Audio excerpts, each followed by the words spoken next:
নমস্কার বন্ধুরা, আমার চ্যানেলের আরেকটা ভিডিওতে আপনাদের স্বাগত জানাই। মাসখানেক আগের একটি ভিডিওতে আমি আপনাদেরকে দেখিয়েছিলাম জলপাইগুড়ি জুবলি পার্কের সামনে তিস্তা নদীর পাশে অবস্থিত শ্রী শ্রী মা রক্ষাকালী মন্দিরের ছবি।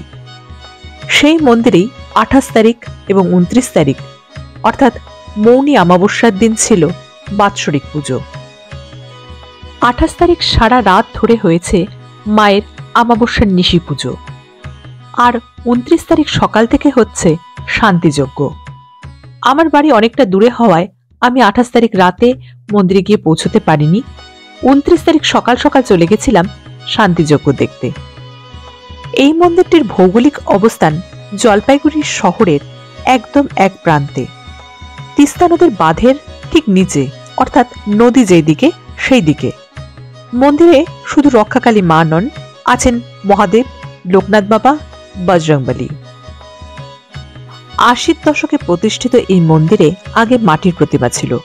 গত বছর বাৎসরিক পুজোর দিনই কোষ্ঠী পাথরের এই নতুন বিগ্রহটি প্রতিষ্ঠা হয়েছে।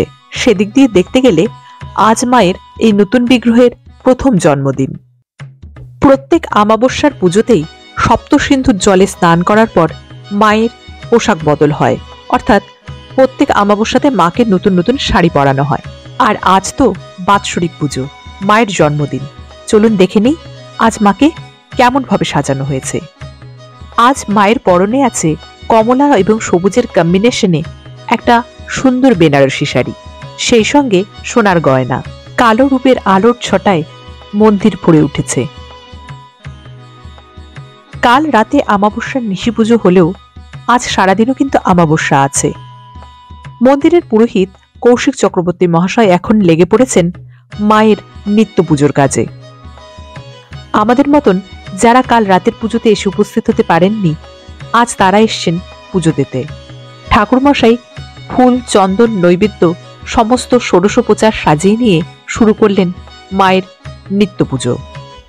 প্রায় ঘণ্টাখানেক ধরে চলল মায়ের পুজো। এই মন্দিরে অন্যান্য কালী মন্দিরের মতোই তন্ত্র মতে পুজো হয়।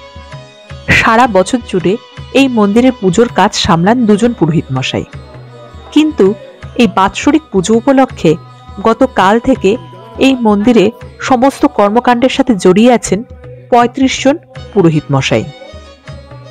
সকাল 6টা থেকে শুরু হয়েছে শান্তিযজ্ঞ। মন্দিরের ঠিক পাশেই এই যজ্ঞকুণ্ড, সেখানে শুরু হয়েছে এই যজ্ঞ। একসঙ্গে 9 জন বেদজ্ঞ পুরোহিতের সমবেত কণ্ঠে উচ্চারিত হয়ে চলেছে যজ্ঞের মন্ত্র। সমবেত মন্ত্রোচ্চারণ সমস্ত মন্দির চত্বরকে ছাপিয়ে তিস্তা নদীর বাঁধ, বিস্তীর্ণ বালুময় তিস্তা নদীর চর সমস্ত এলাকায় ছড়িয়ে পড়ছে। আকাশে বাতাসে যেন অনুরণিত হচ্ছে